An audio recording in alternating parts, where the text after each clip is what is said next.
Тарифы на авиаперелет устанавливает сама авиакомпания. Из-за подорожания билетов кыргызские авиаперевозчики вынуждены лететь без пассажиров. Билеты подорожали, так как на данном этапе авиаперевозчики вынуждены лететь без пассажиров, пустыми из-за пандемии коронавирусной инфекции. В отношении кыргызских авиаперевозчиков стоимость билета возросла в связи с тем, что на чартерные рейсы в связи с отсутствием разрешения со стороны Росавиации для вылета с загрузкой по направлению Бишкек, Кыргызская республика, Российская Федерация. Кыргызские авиаперевозчики вынуждены на данном участке лететь без пассажиров. Поэтому они закладывают стоимость билета как раз таки вот этот момент, что они на этом промежутке летят пустые.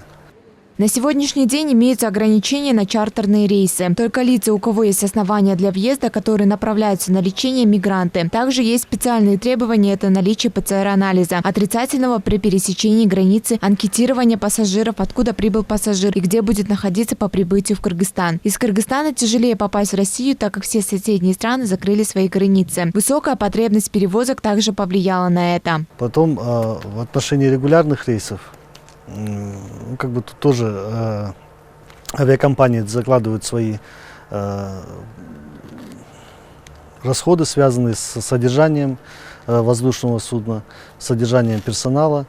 Ну и также немаловажным является фактор того, что авиакомпании выплачивают аэропортовые сборы, аэронавигационные сборы за пролет на территории как нашего государства, так и над теми государствами, над которыми она пролетает. Среди таких граждан оказалась и Нурджамал. Она с мужем уже давно работает в России, двоих детей оставляет своим родителям. Едут работать, так как здесь, в Кыргызстане, не смогут заработать, чтобы прокормить себя и семью. Жалуется Нурджамал на подорожание авиабилетов. Также на то, что очень большая очередь, из-за чего, пока дойдет очередь, билеты на авиаперелет могут подорожать еще больше. Желательно, чтобы подешевле билеты.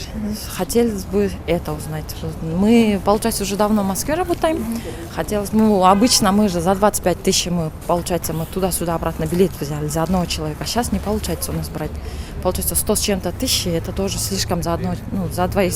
Для семьи очень дорогой билет, да, получается. Граждане просят понизить цены на авиаперелеты, так как у многих семей дети, их надо кормить. В Кыргызстане они не смогут заработать столько, чтобы прокормить себя и семью. Айжан Аманова, Улугбек Сулайманов, Нью ТВ.